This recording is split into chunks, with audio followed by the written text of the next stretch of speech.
Amen. Thank you, Lord Jesus. Salamat sa ating Panginoon. At tayo babasa na ng ating banal na kasulatan. At tayo manalangin. Amen. Dito po sa aklat ng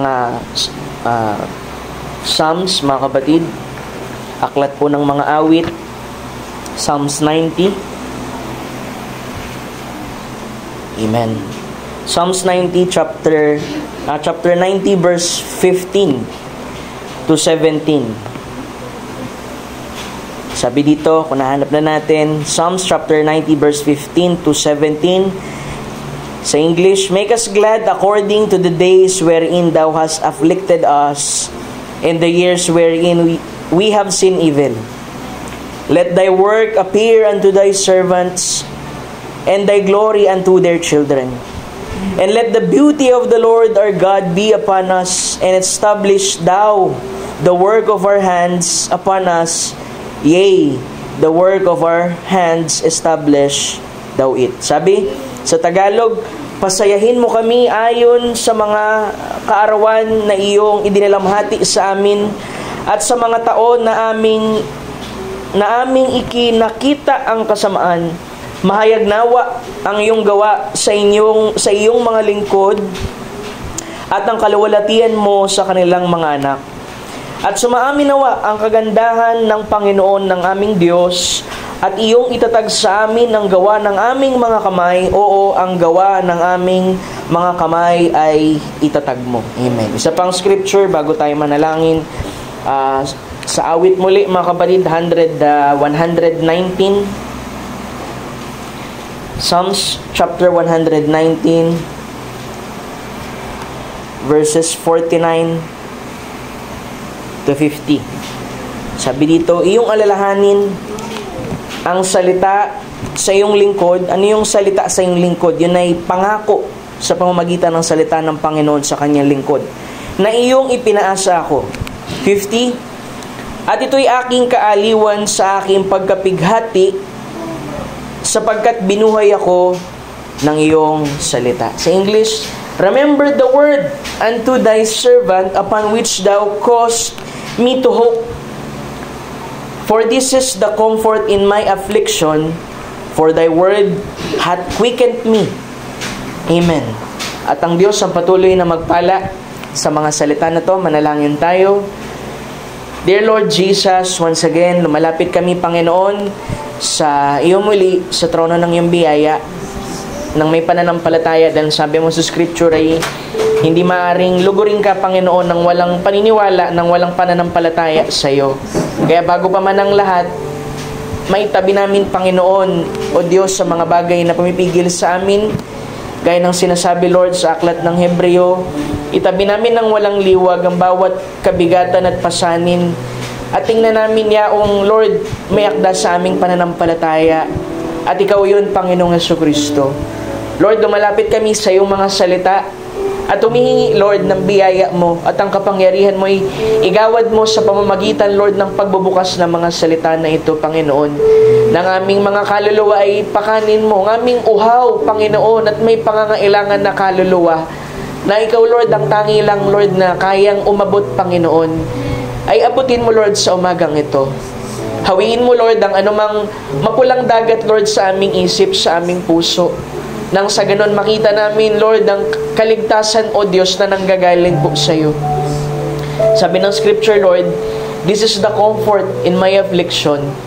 At walang iba yun, Panginoon, kundi ang salita mo, Lord, na sa likod, Panginoon, ng kapighatian, Panginoon, ang mga pangako mo siyang nagbubunsod sa aming pananampalataya, at ang aming pananampalataya ay nagbubunsod sa aming panalangin, at ang aming panalangin ay umuugpong, at ikaw ay tumutugon, Panginoon, sa bawat panalangin at himig ng iyong mga anak. Dalangin ko na gawin mong espesyal, Panginoon, ang pangangaral na ito, O Diyos, ng bawat salita, Lord, na nanggagaling, Panginoon, sa iyong mga salita ay manuot, Lord, sa pinakakaibuturan ng aming kaluluwa, Panginoon, upang kami, Lord, ay hindi po mawaglit, Lord, sa iyong mga kamay, sa iyong kalooban. Mapalakas ang aming mga kaluluwa, Panginoon, at ang aming pananampalataya ay mapanariwa sa ilalim, Lord, ng iyong banayad na presensya. dinadalangin ko, Lord, na anumang mga hindrances sa paligid, hawiin mo, Lord, and may you consecrate this place, at ikaw, Panginoon, ang magbindika, Lord, ng iyong presensya sa amin. We pray na pagpalain mo ito, O Diyos. Hawiin mo, Lord, ang iyong malit na lingkod, at ikaw, Lord, ang siyang mag-minister, Lord, sa iyong mga tupa. Ikaw, Panginoon, na madakila, ikaw ang mataas, ikaw ang mahayag, at ikaw ang mapapurihan at mapasalamatan, Panginoon, sa buong gawain po na ito. Ang aming mga panalangin, mga prayer requests, ikaw ang tunay na nakakaalam. Amin, Lord, inilapit sa iyo, O Diyos. At nawa, O Diyos, ay bigyan mo ng katugunan ng bawat mga pangangailangan po na ito. Pagkat naniniwala kami na kung kami lalapit na may pananampalataya sa iyo, Lord, at makita namin, Panginoon, sa mga salita mo, ang mga bahaging ito, ay lahat ito'y pagkakaloob mo, Panginoon. Sabi mo, this is the confidence that we have in you, Lord, na kung kami hingi ayon sa iyong kalooban, ay diringgin mo po kami. Kaya teach us, Lord, to number our days, Panginoon. Bigyan mo kami ng karunungan sa araw na ito. Maraming salamat. Tinatagubilin ko ang buong service, Lord, at pangangaral na ito sa dakila at matamis na pangalan na aming Panginoong Jesucristo. Amen and amen. Glory to God. Salamat sa ating Panginoon. At malaya na tayo makaupo, mga kapatid.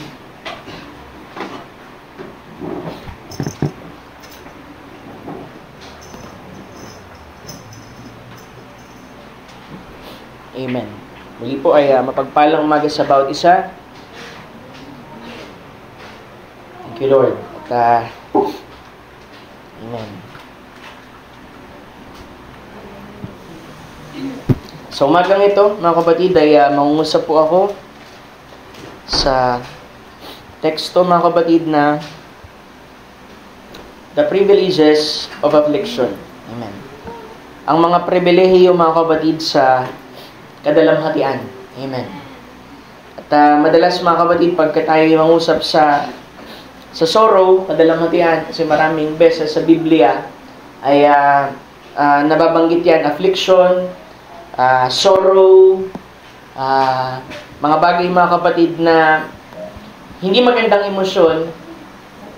Amen, ay madali tayo, mga kapatid, na nadi-discourage dito. Amen. Pero alam niyo, mga kapatid, yung pong affliction na tinatawag, sabi nga sa meaning nito ay affliction is something that causes pain or suffering. Or ito ay isang state, mga kapatid, ng pain, distress, or grief, or we consider it as misery, mga kapatid. At bilang isang mananampalataya sa ating Panginoon ay hindi na ito bago, mga kapatid. Pero may mga pagkakataon pa rin na parang nagugulat tayo pagka tayo'y dinaraan ng Panginoon sa ganitong pamamaraan, mga kapatid. At nais kong bigyan ng pansin natin, mga kapatid, yung ano yung mga pribilehiyo, mga kapatid, ng kadalamhatian, di ba?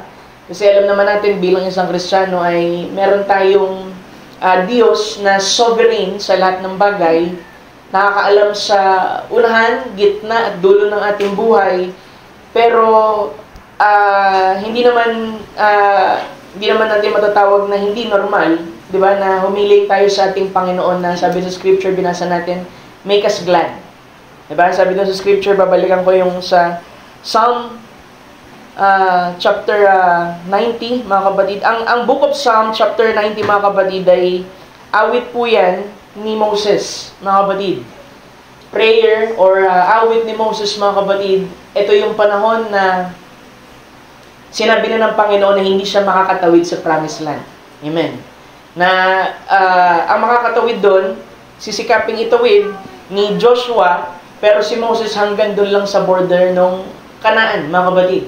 At ang buhay ni Moses, mga kapatid, lagi ko sinasabi yan, ay buhay na isang pastor na nangangalaga sa mga tupa. At makikita ninyo, mga kapatid, yung pong panaghoy dito ni Moses, mga kapatid, doon po sa scripture, na alam naman natin, nagkaroon ng pagkakamali ang Israelita dyan. Diba? Diba? Nung sila ay nasa Egypt, palabas, mga kapatid, sa Egypt, nandun sa wilderness, ang pinaka-fatal na mistake nila, mga kapatid, ay yung nag-murmur sila sa ating Panginoon. Amen. Kaya nga, alam mo, bakit ba ganun ka sama, pastor, yung pagko-complain sa ating Panginoon? Kasi ito ay parang pag-insulto na para bang ang Panginoon ay hindi kayang gawin ng isang bagay na sa itao ay imposible, pero mga kapatid, sa ating Panginoon, ang lahat ng bagay ay posible kung meron lamang tayong pananampalataya. At kung maalala ninyo mga kapatid na naipangaral ko yung 10 temptation, sa lahat ng temptation mga kapatid, ang kanilang kasalanan dyan ay hindi talaga pagsampalataya. Attribute lamang yung pong pagko-complain doon sa mga kakulangan at mga bagay na medyo inconvenient sa kanila sa panahon na sila ay naglalakbay mga kapatid papunta sa Promised Land. Diba? Sabi nga nung time na sila ay unang pinainom mga kapatid doon po sa tubig ng Mara, di ba mapait yung tubig doon? Diba? Na sabi nga doon siguro dapat sana ay nanalangin muna sila. Siniko man lamang nila si Moses, mapait yung tubig. Pero ang ginawa nila ay sinisi nila si Moses, mga kapatid, at nag-complain sila. At bawat station, bawat temptation, mga kapatid, sabi doon na ika-10, lahat yun ay meron silang complain. At pinaliwanag yun ng message, mga kapatid, sabi doon, ang Diyos ay laging nagpo-provide sa kanila. Na tuwing meron silang pangangailangan ay ibinibigay ito ng Panginoon. Kaya nga lang, dumarating sa punto na ito'y napuputol, sabi sa message, dahil sa pagko-complain. Diba? Sabi nga doon, yung supply ay napuputol dahil sila ay nagko-complain. Pangalawa ay lack of prayer. Diba? Mababasa niyo yun mga kapatid. So yung dalawang yun. Pagka nagko-complain na tayo, pag gulang tayo sa panalangin, ibig sabihin mga kapatid, papunta na yung troubles dyan. So mababasa niyo yung 90, assignment na lang mga kapatid sa bahay, ito'y panaghoy mga kapatid ni Moses na Panginoon ay pagalakin mo ang aming puso doon sa mga panahon na para kumbaga bumawi ka Panginoon na pagalakin mo ang aming puso doon sa mga taon na kami ay nasa affliction. Diba? Sabi nga, napakalungkot ng picture ni Moses as a pastor mga kapatid ng Israel kasi for 40 years mga kapatid ay para bang yung pong wilderness, mga kapatid, ay naging 40 years ng funeral at yung wilderness ay naging sementeryo para sa kanya. Dahil, sipin mo, ginaid niya mga kapatid yung mga tupa, mga kapatid, patungo sa Promised Land, pero siya mismo hindi po nakatawid. Diba? Alam naman natin, tipo ng ating Panginoong Jesucristo. Ang ating Panginoon ay kailangan mabuhay mag-uli. Kaya si Moses, nung siya'y mamatay, sabi doon, natural death, hindi nakita ang katawan niya dahil siya binangon muli mga kapatid at itinago ng anghel yung kanyang katawan. Diba? Sabi nga sa Jude, nakikipagtalo si Satanas dun sa katawan ni Moses at ang sabi ng anghel ay, the Lord rebuke you. Dahil wala kang pwedeng questionin dahil si Moses mga kapatid ay meron pong future na gampanin din mga kapatid na dapat gampanan sa dulo ng ang panahon sa pagtawag ng 144,000 Jews mga kapatid sa pagbibigay ng mensahe nito mga kapatid sa kanilang panahon. At makikita niyo mga kapatid na hindi masama na hilingin natin sa ating Panginoon na pagalakin niya tayo. Pagalakin niya ang ating mga puso. Diba? Minsan iniisip natin pagka sabihin natin pag naglilingkod sa Panginoon, puro kadalamhatian, puro pagsubok, puro totoo naman mga kapatid. Pero hindi masama mga kapatid na ating sabihin din ang panalangin ito mga kapatid ni Moses na Panginoon, pagalakin mo ang aming mga puso. Diba? Marahil pwede nating sabihin, merong mga Kristiyano na dumaan na sa sari-saring pagsubok, bugbog na sila sa bawat afflictions na dinaanan nila. Pero mga kapatid, sinasabi ng Scripture dun sa 119, mga kapatid, na ito yung kanyang kaaliwan mga kapatid. Yung pong pangako ng ating Panginoon sa atin. Sabi Psalms 119, remember the word unto thy servant upon which thou caused me to hope. And this is, sabi dito, this is my comfort in my affliction. So, hindi lamang alam mo mga kapatid, puros kahirapan, puros pagdalamhati, meron itong kaaliwan. At hindi natin ma-appreciate mga kapatid, yung pong kaaliwan na nanggagaling sa Diyos, kung hindi rin tayo makaranas mga kapatid, na para bang nandun tayo sa mga gipit na sitwasyon. Amen. At ang sabi dun mga kapatid, ay itong kanyang kaaliwan sa kanyang pagkapighati sapagkat binuhay ako ng iyong salita. Diba? Yung sinasabi, pag sinasabing quicken, mga kapatid, hindi yan ibig sabihin talagang patay na. Pag sinabing quicken, binuhay, meron talagang buhay doon at kailangan lamang i-revive. Kaya from time to time, mga kapatid, tayo bumabalik sa gawain, sa panambahan, mga kapatid, dahil aminin man natin o hindi, may mga panahon, like ko sinasabi ito, na meron tayong dry season. Pastor, ba't kasi may mga dry season? Ba't hindi na lang, alam mo mga kapatid, pagka puros magagandang bagay at mga maliwalhating bagay, mga kapatid, na nangyari sa ating buhay, hindi natin ma-appreciate, mga kapatid, yung pong pagiging redeemer ng ating Panginoon. At pagiging Diyos niya sa atin, mga kapatid, at hindi natin ma-appreciate yung pong mga bagay, mga kapatid, na pangako ng ating Panginoon. Amen. Diba, for example, namumuhay tayo bilang isang Kristiyano at sumusunod lamang sa mga kautusan at lahat at wala tayong inaasam, mga kapatid, sa buhay na ito na mangyari habang tayo ay nasa isang kalagayan na kabaliktaran ng pangako, mga kapatid, hindi tayo, mga kapatid, magkakaroon ng satisfaction sa buhay na ito. Ito tong kagalakan, mga kapatid, na sinasabi. Sabi nga dito, the comfort, sabi niya ay yung comfort without suffering and others have suffering without comfort. Believers as a whole have both. Pares silang meron ito. Na the comfort of believers in times of suffering is this. Ano yun? The promises of God. Yung mga pangako ng ating Panginoon. Kasi ang pangako sa kanila, itatawid sila sa promised land. Pero, alam mo, yung wilderness journey nila, mga kapatid, ay hindi po biro. Yung sabi nga doon, yung paglabas sa kanila, mga kapatid, ay tipo ng justification, pagkakaroon ng pananampalataya. Yung paglagay ng Panginoon sa kanila sa wilderness, mga kapatid, ay para sa sanctification. Kaya nga sinasabi lagi, pagka tayo dumadaan sa isang pagsubok, alam mo yung pagsubok, hindi yan para pahirapan tayo. Ang pagsubok ay para is-sanctify tayo. Kasi iniisip natin, pag sanctification, dapat mamuhay tayo ng tama. Alam mo, kahit mamuhay ka ng tama, hindi ka pa rin exempted sa mga afflictions. Then unang-una, mga kapatid, nung kinurse, mga kapatid, nung nahulog ang tao, kinurse ang lupa, mga kapatid, at sila Adan, mga kapatid, ay nasama dun sa sumpa, mga kapatid, doon pumasok ang karamdaman at yung kadalamhatian. Sabi nga sa book ni Job, mga kapatid, yung taong ipinanganak sa pamamagitan ng babae ay maikli ang buhay at puno ng kabag-kabagan. Kaya hindi na ito bago sa atin, ba't dumarating tayo, mga kapatid, sa mga ganitong mga pagkakataon. At kung minsan, kahit pa sabihin mong alam na natin ang salita, malalim tayo sa doktrina at lahat, pero may mga pagkakataon, mga kapatid, hindi natin ito maintindihan. At kapag hindi natin ito maintindihan, yan ay nagtutulak sa ating pananampalataya na ating ilagak ang ating pananampalataya, mga kapatid, sa ating Panginoon.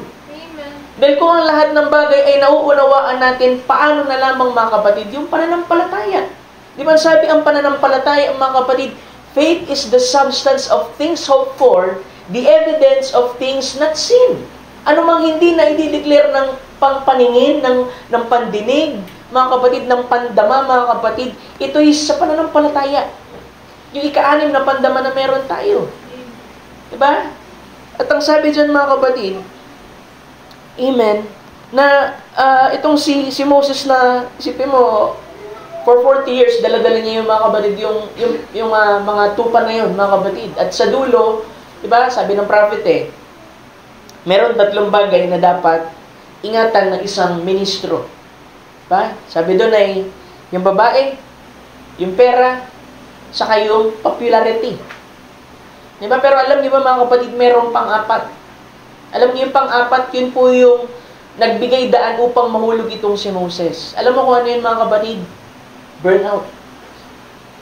Yung pagkapagod, mga kapatid, na halos 40 years ay dumanas siya, mga kapatid, ng mga experiences na hindi maganda, itinulak siya, mga kapatid, dun sa parabang sulok, at siya'y nagko-question, mga kapatid, na meron siyang scripture, sabi niya, ay sa paanong paraan ay ipinaglihi ko ang mga ito. Sipin mo, diba? Alam mo, yun ay poetic na pananalita. Pero para sa isang lalaki na isipin mo na ikaw ay naglihi, ikaw ay naglabor, mga kapatid, yun ay pang babae lamang. At nagbubunsod yun, mga kapatid, para ipakita na merong great distress itong si Moses, mga kapatid, habang siya'y naglilingkod sa ating Panginoon. Tayo ay nakaka-relate doon. Diba? Hindi lamang doon sa mga bahagi na spiritual, kundi maging distress doon sa mga bagay na natural. Marahil dun sa ating trabaho, marahil dun sa ating sariling tahanan, sa ating mga relasyon, mga kapatid, sa kaibigan, sa magulang, sa anak, tapos pangigibaka pa sa spiritual. Kaya mga kapatid, itong si Moses, maiintindihan mo bakit ganito na lang mga kanyang panalangin. Nang sabi niya ay, Panginoon, sabi niya dito, di ba, sa pagbinasa mo pa bandang itaas mga kapatid, sa Psalms 90, balikan natin yan, sabi niya, so teach us to number our days that we may apply our hearts unto wisdom. Yung 12, sabi, ay kaya ituro mo sa amin ang pagbilang ng aming kaarawan upang kami mangagtamo sa amin ng pusong may karunungan. Manumbalik ka, O Panginoon, hanggang kailan pa? At iyong pagsisisihan ng tungkol sa mga lingkod mo. O busugin mo kami sa kinaumagahan ng iyong kagandahang loob upang kami ay mga galak at mga tuwa sa lahat ng kaarawan namin. Kasi alam nila mga kapatid, noong time na nahampas ni Moses mga kapatid yung bato ng pangalawang beses mga kapatid, doon po sa pangalawang paghingi nila ng tubig mga kapatid, ay dito na sinabi ng Panginoon hindi siya makakatawid. Diba? Nag-murmur sila dyan hanggang sa numbers 21, nag-murmur na naman sila mga kapatid, pinagkakagat sila ng ahas. Pero alam mo mga kapatid, sa gitna ng mga affliction, sa gitna mga kapatid ng mga bagay na dinaranas nila, merong provision ng ating Panginoon. Amen. Merong comfort ang ating Panginoon. Minsan nakala lang natin, pinabayaan tayo ng ating Panginoon. Kasi hindi natin napag-uunawa yung kanyang pamamaraan at yung kanyang pag-iisip, mga kapatid, dahil tayo ay limitado lang. Isipin ninyo, yung mga pagkakataon na ang tao ay nandoon sa panghihina, mga kapatid, at pagdalamhati ay pagpapakita lamang na tayo talaga ay merong limitasyon. Tingnan mo mga kapatid itong si Elijah. Mga kapatid, isang propeta ginamit ng ating Panginoon. At nung time mga kapatid na siya'y ginamit ng mainam ng ating Panginoon, sa tinig lamang ng isang babae, si Jezebel mga kapatid, at sabihin na siya'y papatayin mga kapatid ay kumaripas ng takbo. Diba, meron din tayong ganyan experiences. Mga victories natin, mga patutuon natin, mga bagay mga kapatid na masasabi natin, mga dakilang bagay na ginawa ng ating Panginoon sa ating buhay. Pero dumarating tayo dun sa punto na merong isang circumstansyang dumarating sa atin at nandoon tayo sa ilalim ng juniper tree mga kapatid at hinihiling sa ating Panginoon na kitlin lang ating buhay. Diba? Na picture mga kapatid na talagang yan talaga mga kapatid ang kadalasang nararanasan mga kapatid ng mga lingkod sa Panginoon. Nang sabi dun mga kapatid, alam mo wala kang makikitang scripture na si Elijah ay nirebuke ng ating Panginoon. Nung sabi niya, O Panginoon, ako na lamang ang natitira.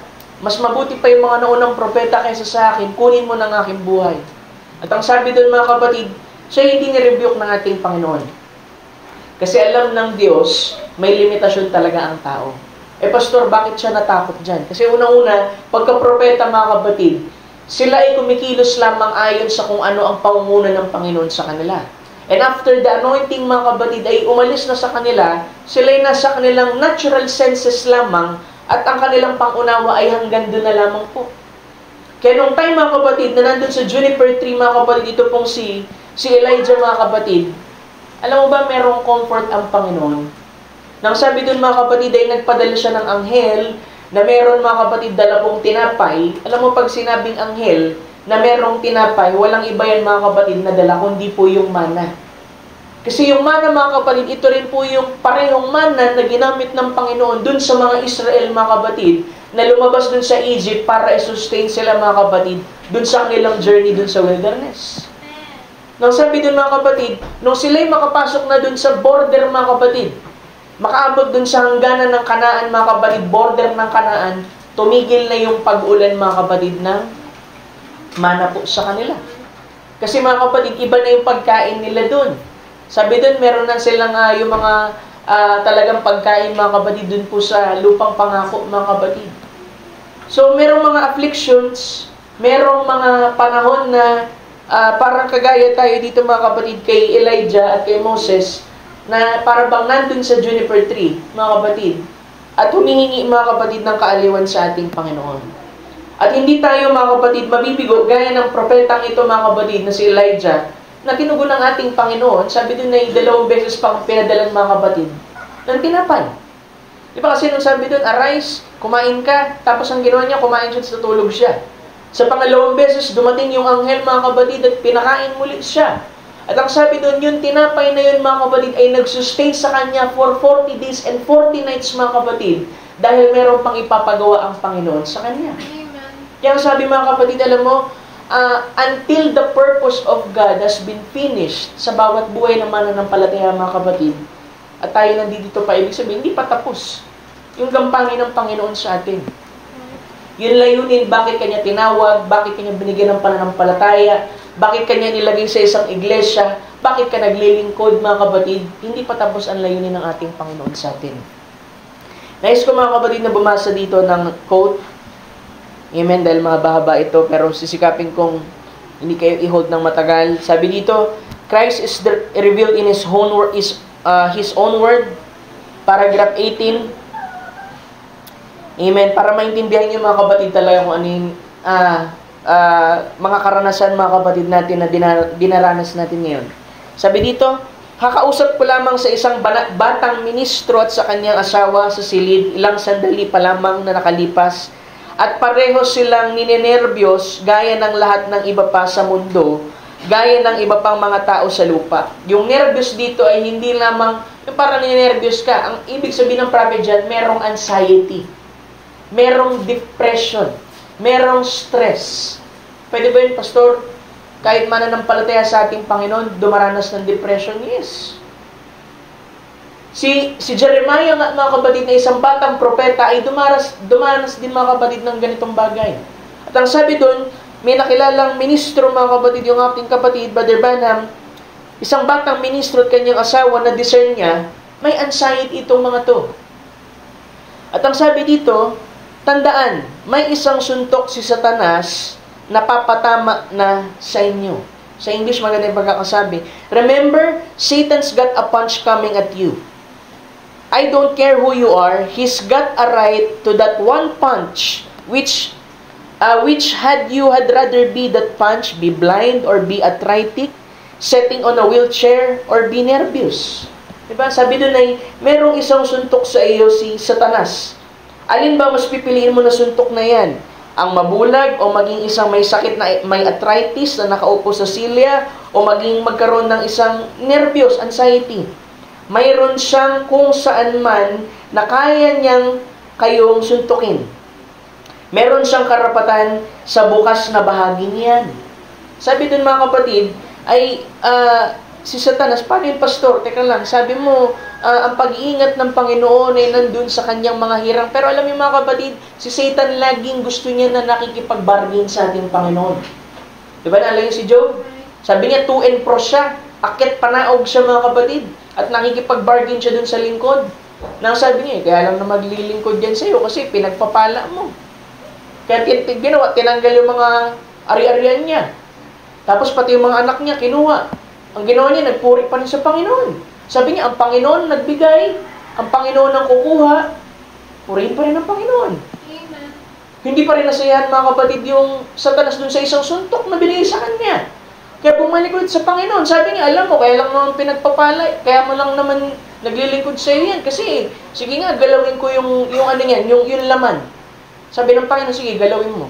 Pero huwag mo kukunin yung buhay. Kaya nagkaroon siya ng ketong at lahat, pero alam mo, nagpuri pa rin siya sa Panginoon. Amen. Sabi nga ng asawa niya, sumpain mo ng Panginoon para mamatay ka na. Pastor, ano ba ibig sabihin nun? Alam mo, naawa yung asawa niya kay Job. Dahil alam nila ang pamamaraan, pag sinumpanan ni Job, mga kapatid, ang Panginoon, kukunin na lang siya ng Panginoon. Kaya hindi yan parang pangit na remark eh. Nasabihin, tanong mo, sama ng ugali ng asawa ni Job. Alam mo, hindi ibibigay ng Panginoon yung babaeng yung kay Job kung hindi talaga sila, mga kapatid, helpmeet.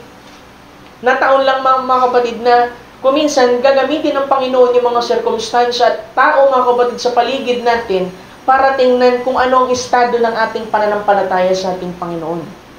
Nang sabi dun, mga kapatid, meron sa isang suntok sa atin. Pastor, anong ibig mo sabihin dyan? Marahil pwede mong sabihin, ito yung mga kahinaan natin. Nang sabi dito, mga kapatid, yung mga bahaging iyon, mga kapatid, na merong isang suntok siya, mga kapatid, he's got a right to that open place. Now, that spot you got, keep covered all the time. Sabi, meron siya isang suntok sa bawat mananampalataya. Nasa sa'yo yan, kung ano yan. Pwedeng arthritis, pwedeng kung anumang bagay. Pero ang sabi doon, ang lugar na yan ang kailangan mga kapatid, na ang bahagi niyan ay dapat ninyong panatilihing natatakpan sa lahat ng oras. You have to keep it covered. Pastor, paano ko cover? Kasi hindi ko naman alam saan susuntok si Satanas. Ang sabi doon, kung saan yung mahinang bahagi mo, yan yung dapat lagi mong takpan. Paano tatakpan, Pastor? Tatakpan sa pamamagitan ng pananalangin. Diba? Dahil mga kapatid, sa isang boksingero, syempre hindi ka susuntok kung alam mong hindi naman tatama yung suntok mo. Ang suntok mo lagi, mga kapatid, doon po sa lugar na alam mong lulusot ito. Ito'y tatama, mga kapatid, na isang pinakamasakit, mga kapatid, na pinsala doon sa kalaban mo, mga kapatid, upang siya hindi makabangon. Kaya, mga kapatid, alam mo, napaka-tricky, mga kapatid, ng kaaway. Diba? Kaya kinakailangan, mga kapatid, maging wais tayo, mga kapatid. Magkaroon tayo ng wisdom, mga kapatid, na nanggagaling sa ating Panginoon. Lalo na, mga kapatid, pag merong mga mahihigpit na pakikibaka sa ating buhay, hindi yan panahon, mga kapatid, para alam mo yun, babalik na lang ako sa sanlibutan. Babalik na lang ako kasi parang nung kailan ako naglingkod, parang mas lalo naging mahirap ang lahat. Mga kapatid, yan ay pagsubok ng Panginoon sa atin. Sabi ko nga kanina, yung sanctification, yung pagpapabanal sa atin ay hindi sa sarili nating pamamaraan na mamumuhay tayo ng tama at lahat. Kasi yung sanctification, alam mo, ginagawa niyan, sa pamamagitan ng pagsubok, mga kapatid, merong tinatapyas ang ating Panginoon sa atin. Merong tinatanggal sa atin. Diba, kung mong isipin, mga kapatid, puro pagsubok, baka mamaya kasi, yung tinuturo ng Panginoon sa'yo, nung nandun ka sa pagsubok, hindi mo pa rin natututunan. Hanggat hindi natin natututunan, mga kapatid, yung tinuturo ng ating Panginoon, ibabalik ka niya dun, mga kapatid, hanggang sa magpanagumpay ka. Kasi ang pagkakaroon, mga kapatid, ng Christ-like character, mga kapatid, ay hindi po ito parang isang regalo na ibibigay sa'yo ng ating Panginoon. Sabi doon, character is not a gift. It is a victory. Ito'y pananagumpay at kailangan kung merong pananagumpay, may pakikibaka, mga kapatid. Amen. Sabi niya dito, Pastor, yung mga sakit, yung mga afflictions, ba't ba talaga meron yan? Sabi niya, ang mga karamdaman at kadalamhatian, lahat ay resulta ng kasalanan. Marahil hindi sa buhay ninyo, pero sa buhay ng iba na nauna sa inyo. Diba, unang-una nga, yung unang picture niyan, syempre, yung sa Garden of Eden. Tayo'y damay, mga kapatid, sa pagkaka-curse sa kanila. Pangalawa, yung mga taong nauna sa atin, anong tinutukoy ko? Anong tinutukoy mo, Pastor? Marahil yung mga kaninunuan natin, na nauna sa atin, marahil hindi sila mananampalataya at meron silang mga desisyon, mga bagay, mga kapatid, na hindi tama. Kaya, mga kapatid, maaari tayong mag-suffer doon. Pastor, paano mo may explain yan? Alam niyo pagiging stubborn, pagiging matigas na ulo, mga kapatid. Alam niyo ba, tinrace down yan ni Brother Branham, mga kapatid. At sabi niya, alam niyo pagiging stubborn mo, hindi yan naturalesa mo, kundi nakuha mo yan dun sa kanununuan mo. Dahil nung tinrace down ko yung spirit, nakita ko, dun pala galing yan. Kaya hindi mo pwedeng paulit-ulit rebuke yan, hindi yan mawawala. Kailangan sa pamamagitan niya ng pananampalataya. So, sabi niya, ang dyablo ang may akda ng karamdaman at mga kadalamhatian. Nung wala pang dyablo, ay wala tayong nararamdaman na kadalamhatian man lang. Pero nung pumasok sa eksena si Satanas, hayat dala-dala niya ang karamdaman at mga kadalamhatian. Maraming beses na ang turing natin sa mga ito ay pagpapala. At sabi niya, hindi ko kailanman maisip na ang Diyos ay magpapala ng ganon sa isang taong may sakit. Sabi niya, yung minsan, tinuturing nung iba daw, ang thinking nila, yung mga taong dumadaan sa mga ganito ay blessing. Sabi niya, hindi ko maisip sa isang paraan na ito'y pagpapala dun sa mga tao, maliban yun ay makasalanan. Sa paanong dahilan, mga kapatid, sabi niya, ay maliban na lamang kung ang taong ito'y makasalanan, na ibinubunsod siyang bumalik sa Diyos, o ang isang masuwaying anak na dinadala siya pabalik para maipagkasundo muli sa kanyang ama. Pero ang sakit nga ay resulta ng dyablo at pagkahulog. Yun yung sinasabi niya kanina, mga kapatid. Yung afflictions, hindi yan gusto talaga ng Panginoon sa atin, mga kapatid. Yan ay naipahintulot dahil nga, mga kapatid, tayo ay dumaan, mga kapatid, dun po sa tinatawag na sex birth, mga kapatid. At tayo talaga ay dadanas niyan dahil kasama yan, mga kapatid, dun po sa pagkahulog ng tao. Pero itinuturo din naman sa atin, mga kapatid, na kung merong affliction, mga kapatid, na tayo at dinadaanan, mga kapatid, sa buhay natin, merong comfort ang ating Panginoon. Hindi nga tayo iiwan, mga kapatid, sa panahon ng pangangailangan na nandun tayo sa sulok, tapos questionin natin lahat ng bagay. Pero kung minsan, mga kapatid, aminin man natin o hindi, minsan nagtatanong tayo sa ating Panginoon. Diba? May scripture ba, Pastor, na merong nagtanong? Meron. Mamaya, babasahin ko yung scripture, mga kapatid. Sabi niya, you mustn't question anything to God, for the footsteps of the righteous is order of the Lord. And every trial is put upon you to prove you. And the Bible said, they are more precious to you than gold. So if God let a few light afflictions, tawag pa nga ni Apostle Paul, sa mga kadalamhatian natin, sa mga inconveniences natin bilang mananampalataya sa ating Panginoon, ay light afflictions. Mga magagaang pang mga kadalamhatian. Pastor, bakit light afflictions? Wala bang tamang unawa si Pablo para namatayan ako ng anak, may nangyari saan, light afflictions pa ba yun? Alam mo kaya sinabi ni Pablo na light afflictions yun, kasi pag binaybay mo yung scripture, nagkakaroon siya ng comparison doon po sa kaluwalhatian, mga kapatid, na mas mabigat, mas maluwalhati compared doon sa mga dinaranas natin. Na bagamat, mga kapatid, maaari tayong padaanin ng Panginoon sa sari-sari, mga kapatid, na afflictions, pero for a moment lang ito, mga kapatid. Una, para matuto tayo. Pangalawa ay para maipagpakumbaba tayo. Diba? Sabi ko nung minsan, kaya merong mga pinapahintulot ang Panginoon sa atin ng mga bagay na hindi mainam sa atin dahil pinagpapakumbaba tayo ng ating Panginoon. Para marunong tayo, mga kapatid, tumanaw sa Kanya, tumingin sa Kanya, mga kapatid, dahil sa lahat ng bagay, ang Panginoon, mga kapatid, ang siyang mayakda. Sabi niya, so if God let a few afflictions happen to you, hayaan niyang merong mangyari sa iyo, remember, it's for the correction of you. Pastor, wala naman akong ginagawang masama. O dun pa lang, mga kapatid, meron ka na maling ginawa. Yung pag-iisip mo, mga kapatid, na walang mali sa'yo. Yung pag-iisip, mga kapatid, na para bang sinasabi mo sa ating Panginoon, wala namang mali sa akin, Lord, bakit kailangan ko ng correction? Unang-una, mga kapatid, sa lahat ng lakad natin, pag-iisip natin, pananalita natin, maraming dapat i-correct ang ating Panginoon. Diba? Pagka ang tao, ayaw na ng correction, mahirap yan. Mga kapatid. Diba, pagka ang pastor nangangaral ng tuturo, mga kapatid, tapos ikaw sumasama loob mo, pag tinatamaan ka sa preaching, mga kapatid, merong mali kung saan. Dahil ang pinakalayo ng buhay natin, mga kapatid, bakit tayo dumadalo sa gawain na ito? Para maging tama tayo sa ating Panginoon. Maituwid tayo sa ating Panginoon. Dahil alam natin, merong mga bagay na hindi karapat-dapat sa buhay natin. Kahit pa matagal na ako naglilingkod, pastor, kahit matagal pa, mga kapatid. Sabi niya, every son that cometh to God must tried and be chastened of God, and tried child train. Sabi, ang bawat anak na lumalapit sa Panginoon, mga kapatid, kailangan talagang masubok. There's no exemption. Diba, sabi mo, bride ako, pastor, ba't ako may pagsubok? Sobrang special mo naman. Pati sa pagsubok, gusto mo special ka.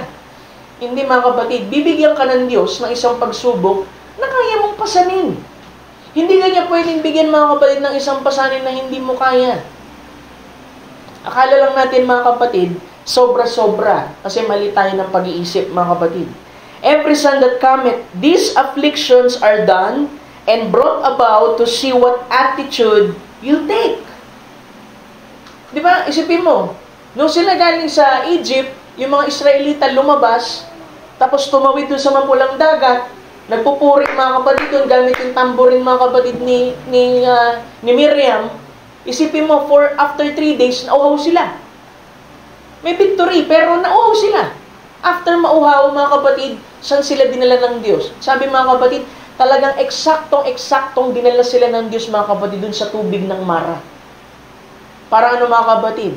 Para uminom sila ng tubig at tingnan ng Diyos, mga kapatid, yung kanilang reaksyon, mga kapatid, dun sa maliit na inconvenience, mga kapatid, na ipaparana sa kanila. Pag binasa mo yung scripture, ang sabi dun, mga kapatid, ito'y pinahintulot ng Panginoon para tingnan kung sila ba'y susunod sa palatuntunan ng Diyos. Una pa lang nakitaan sila, mga kapatid, complain. Murmuring, mga kapatid. Di ba na uminom ng tubig, mga kapatid? Isipin mo, tingin ko talaga yung mga mahilig mag-complain pa yung naunang uminom dun. Kasi sila rin yung unang nag-complain. Tapos nung nag-complain sila, mga kapatid, sinisi nila si Moses. Si Moses anong ginawa? Umiyak sa Panginoon. Tapos ang Panginoon nagpakita ng vision.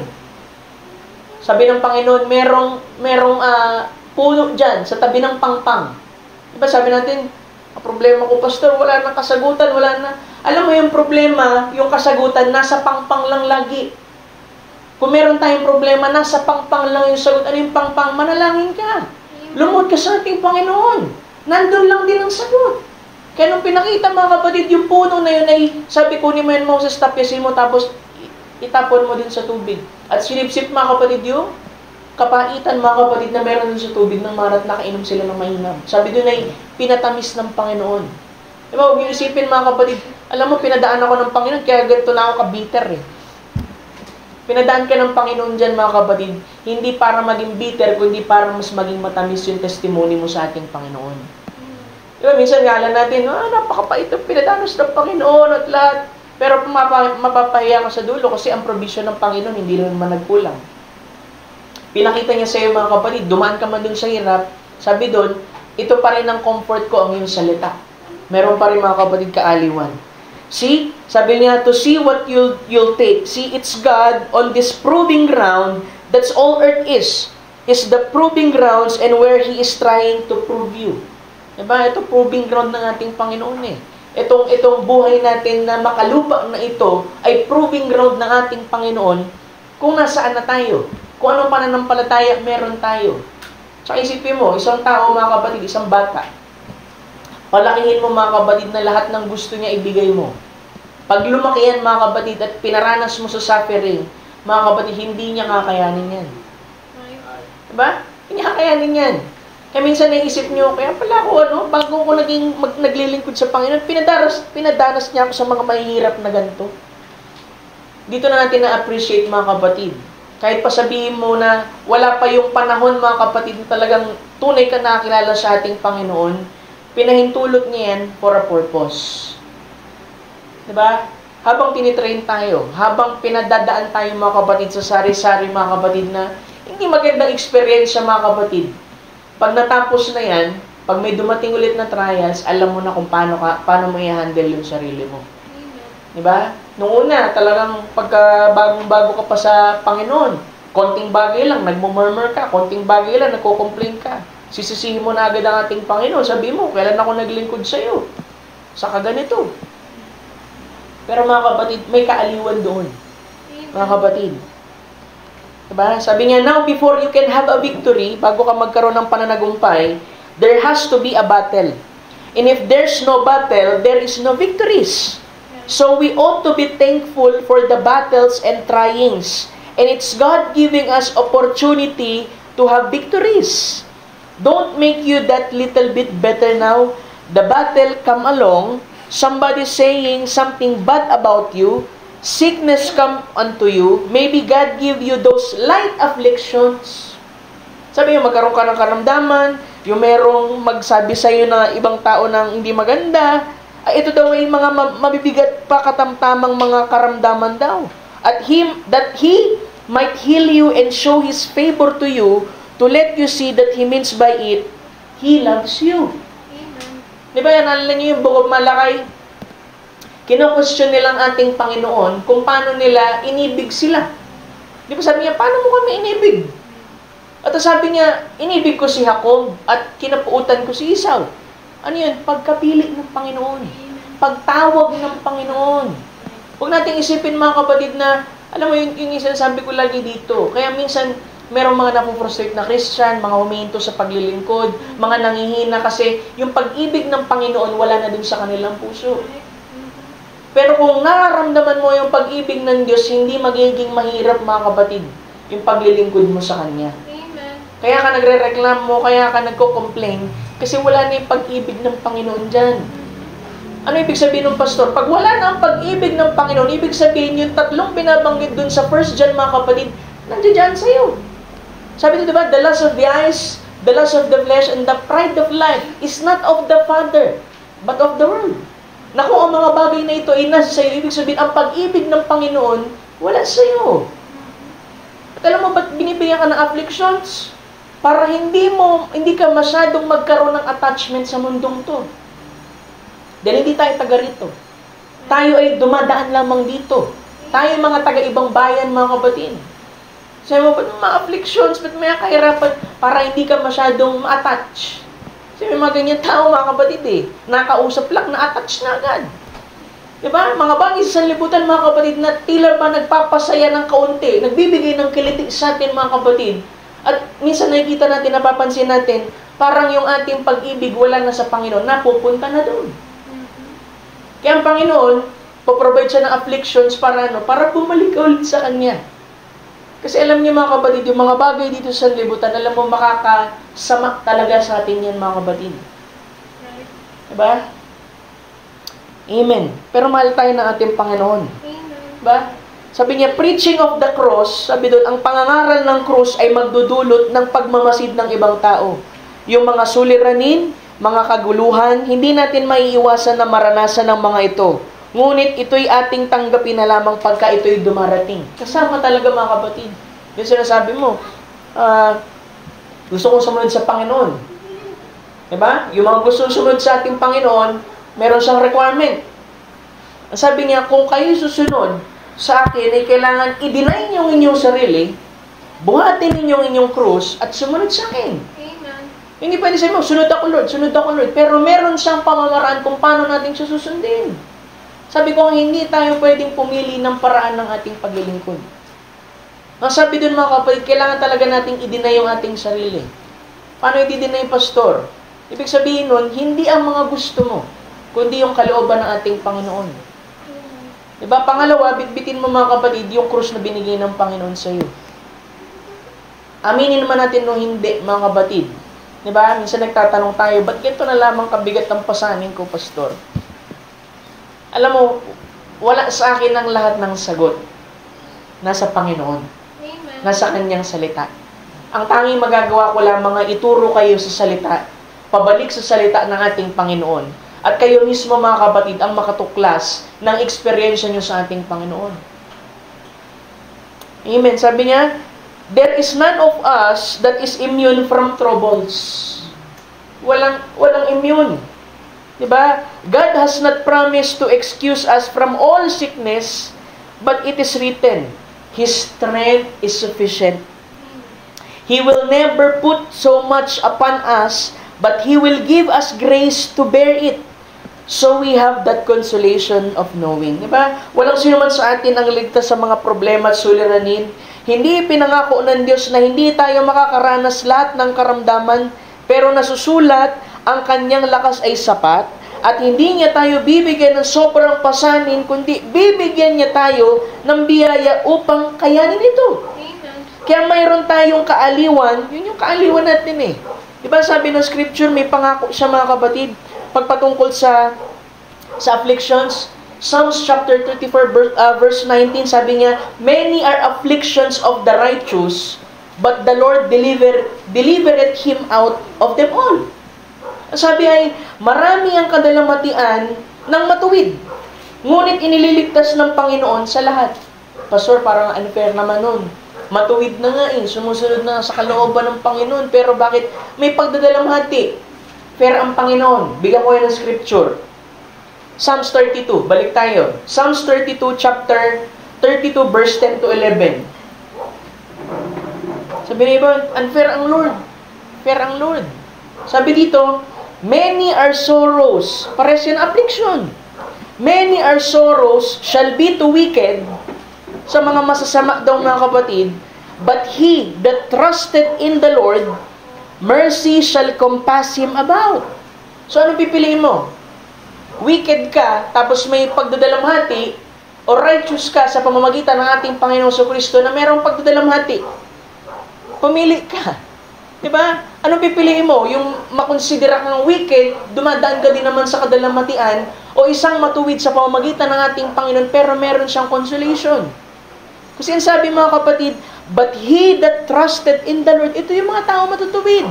Yung mga nagtitiwala at naniniwala sa ating Panginoon, nang sabi, ang kagandahang loob ang liligid sa Kanya sa palibot.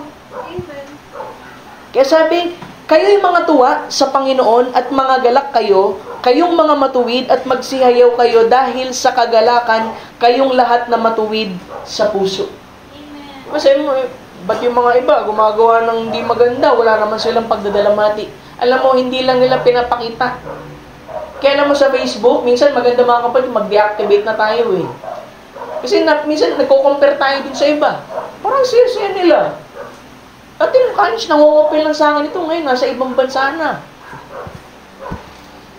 Diba? Pero meron din silang kadalamatian.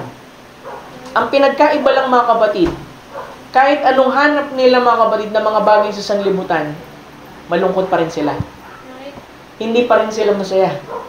Pero ikaw, mga kapatid, na tinawag ng ating Panginoon, pinagpahayagan ng kanyang salita, isang malaking kasapatan sa iyo mga kapatid, kahit yung kanyang presensya lang. Sa isang panalangin na nagbubunsod sa iyo mga kapatid, na iluhod mo, tuhod mo mga kapatid, hanapin siya, yung presensya niya mga kapatid, meron kung anong kagalakan mga kapatid sa ating puso mga kapatid, na naidudulot. Diba? Sabi doon ay, isipin mo, tingnan mo, yung pagkakataon mga kapatid, na marami kang pagsubok, tapos di ka nananalangin. Doon sa marami ka rin pagsubok, na puros ka panalangin. Hindi ba't mas lalo kang inilalapit niyan sa ating Panginoon? So sabi nga doon bakit dumarating yung mga troubles? Sabi doon, parang ganito yan. Yung trouble, parang isang, alam mo yung karwahe? Diba, may cart yun, tsaka merong kabayo. Ang trouble daw sa Panginoon ganito. Ginagawa niya, nilalagay niya ng tali, mga kapatid, yung pong karwahe, mga kapatid, yung busal, mga kapatid, yung pong kabayo. At ang sabi doon, God put bits in his mouth, at ito'y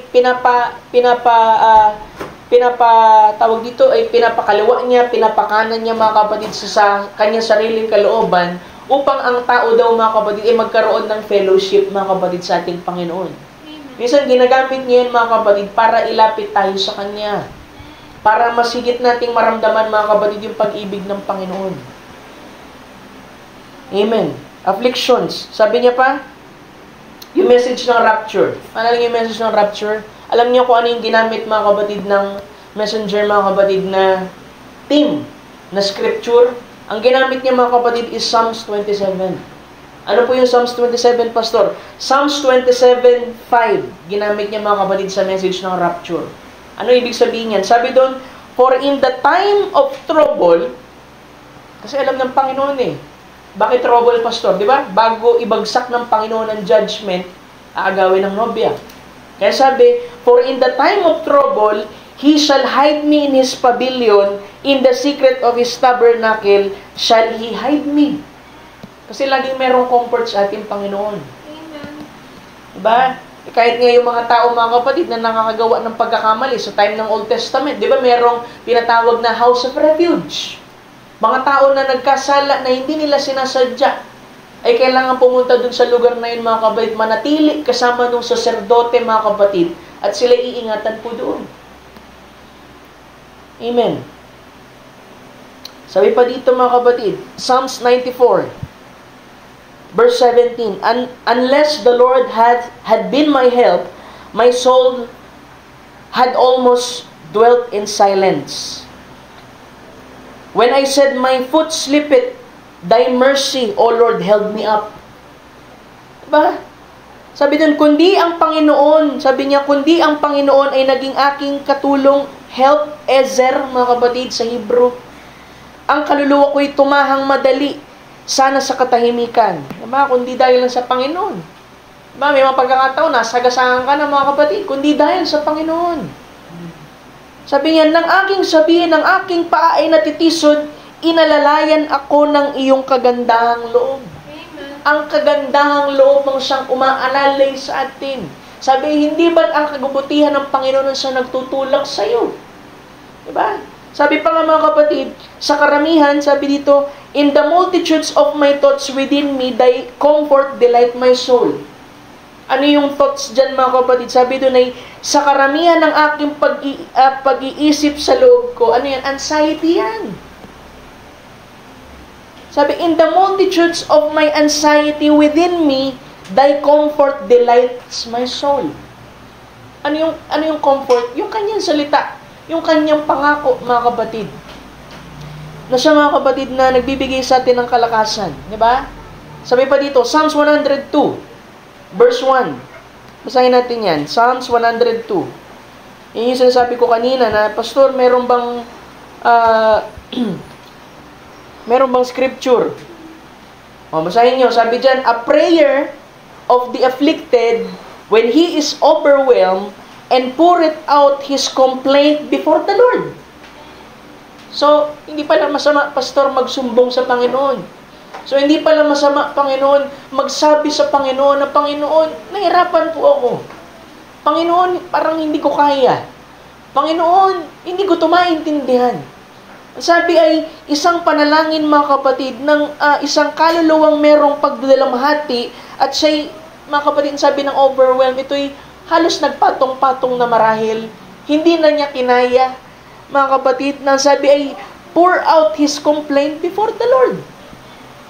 Na sabi, hear my prayer, O Lord, and let my cry come unto thee. Hide not thyself from me in the day when I am in trouble.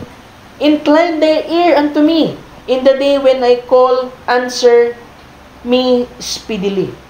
Diba? Ito sasabi ko na merong panalangin, talaga mga kapatid na petition. Diba? Yung merong pagmamadali, merong pangangailangan, merong urgency mga kapatid. At tinutugon ba yun ng Panginoon? Tinutugon ng Panginoon. Kasi tinuturo ko nga sa inyo dito, when you pray, you pour out your heart, mga kapatid, hindi man sa paraan, mga kapatid, na malalim yung panalita, nauunawaan niyo ng Panginoon. Amen. Kailangan minsan, mga kapatid, alam mo yung ating panalangin, yung maging totoo tayo dun sa ating panalangin. Pag nandun tayo sa private prayer natin, mga kapatid, kung naiinis ka, kung nagagalit ka, kung merong emosyon na talagang kailangan mo i-release sa ating Panginoon. Maunawaan ba yun ng Panginoon? Maunawaan niya. Amen. Sabihin mo, Lord, make our heart glad. Pagalakin mong aming mga puso. Diba, Pastor, pwede bang yung mga Psalms gawin kong panalangin? Mari. Si George Muller nga, mga kapatid. Ano kaya si George Muller? Diba na testimony ko na nung minsan? Kung ako nagkamali si George Muller, yung pong nag-ampon ng mga bata na dumating sa punto, wala na silang pagkain. Nasabi doon ay wala silang pagkain, pero nanalangin si George Muller pa doon sa mga bata, mga kapatid, tapos biglang may kumatok. Nagbigay ng tinapay. Kung ano yung eksaktong pinasalamatan niya, mga kapatid, doon po sa kanyang panalangin, yun din ang ibinigay ng Panginoon. May nasiraan, mga kapatid, na karwahin na merong gatas, yung gatas mapapanis, ibinigay na lang, mga kapatid, doon. Nasabi doon si George Muller, mga kapatid, ay nananalangin sa pamamagitan din ng mga Psalms. Alam mo, kahit dun sa mga tao, mga kapatid, na bagbag ng pagsubok, downcast ang kanilang kaluluwa, you read Book of Psalms. Yan ang magiging comfort mo sa ating Panginoon. Kasi awit yan eh. Pag sinabing awit, galing yan sa puso. Merong inspiration. Ito'y hindi lamang basta pagtuturo na masunod, mga kapatid, ang kalooban ng Panginoon. Ito'y experience mismo, mga kapatid, ni David, na siya mismo, dumating din siya dun sa times of distress. At sa panahon, mga kapatid, ng mga kadalamatian, dumarating ang Panginoon sa kanya. Amen. Kaya nagpapasalamat ako na isulat, mga kapatid, yung Book of Psalms. Dahil kung wala ang Book of Psalms, mga kapatid, siguro, madi-discourage ako. Diba? Na sabi mo, ako lang ang dumanas ng ganito. Pero mga kapatid, lahat tayo ay may kanya-kanyang dinaranas, mga kapatid. Meron lang mga tao, mga kapatid, kung minsan nakangiti, marunong lang magdala. Pero sa loob-loob nila, mga kapatid, basag na basag sila. At tanging ang Panginoon lang nakakita sa kanila, mga kapatid. Pero sa affliction na yun, mga kapatid, nauunawaan niya ng Panginoon. Amen. Hallelujah. Diba? Hindi ito panahon, mga kapatid, para, alam mo yun, isipin mo, pinabayaan tayo ng Panginoon. Parang, Pastor, ba't kung kailan parang mas lalong uminit, parang mas lalong uminit din yung pagsubok. Pero ang kaaliwan ng Panginoon, mga kapatid, ay lagi pong nandyan. Alam mo kung bakit hindi tayo nakakaramdam ng comfort? Kasi hindi tayo nananalangin eh. Ba't di tayo nagkakaroon ng comfort? Kasi hindi tayo nagbabasa ng Biblia. Pero kung nagbabasa tayo at nananalangin tayo, mga kapatid, sabi ng Panginoon, bago pa sila manalangin, tumutugod na ako. Sabi na, sa Isaiah, basahin natin, mga kapatid, yung mga scripture. Diba kung minsan kasi mga kapatid, iniisip natin, pag naglilingkod tayo sa Panginoon, lahat ibibigay niya na parang nasa isang malaking kutsara, tapos isusubo na lang ng ating Panginoon sa atin. Diba sabi doon, yung sinend ko mga Proverbs chapter 8, verse 17, aking iniibig sila na nagsisiibig sa akin, yaong nagsisihanap na masikap sa akin ay masusumpungan ako. Jeremiah, sabi, at kayo'y magsitawag sa akin at ako'y magsisiyaon at magsisidalangin sa akin at aking didinggin kayo. At iyong hahanapin ako at masusumpungan ako pagka inyong sinisiyasat ako ng buong puso. Alam mo, isa sa mga problema, mga kapatid, minsan hindi na tayo sincere. Kaya meron mga pumipila daw sa time, mga kapatid ni Brother Branham, mga pinag-pray tas hindi gumaling. Kasi sabi niya, alam mo kung ang problema dun sa mga yun, wala na silang sincerity. Meron pa nga minsan pinagaling na mga kapatid. Pero after 5 days, bumalik yung karamdaman kasi walang sinseridad. Amen. Jeremiah, call unto me and I will answer thee and shew thee great and mighty things which thou knowest not. Jeremiah 33:3. Sabi nga, kung meron ng landline ng Panginoon, ito yun. Jeremiah 33:3. Isaiah chapter 65 verse 24. Sabi dito, it shall come to pass that before they call, I will answer. And while they are speaking, I will hear. Nang sabi at mangyari na bago sila magsitawag, sasagot ako. At samantalang sila'y nagsasalita, aking didinggin. Kasi alam na ng Panginoon eh.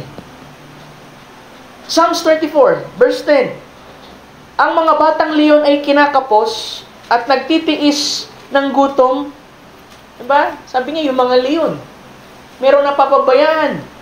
Pero ngunit silang nagsisihanap sa Panginoon ay hindi kukulangin ng anumang mabuting bagay. Diba napakaganda ng mga pangako ng ating Panginoon sa atin? At kung minsan nakakalimutan lang natin, mga kapatid, bumalik saan? Pastor, di ba sabi mo, balik tayo sa basic. Amen? Sabi, ang panalangin ang nagbibigay ng kaaliwan sa mga anak ng Diyos sa gitna ng kadiliman.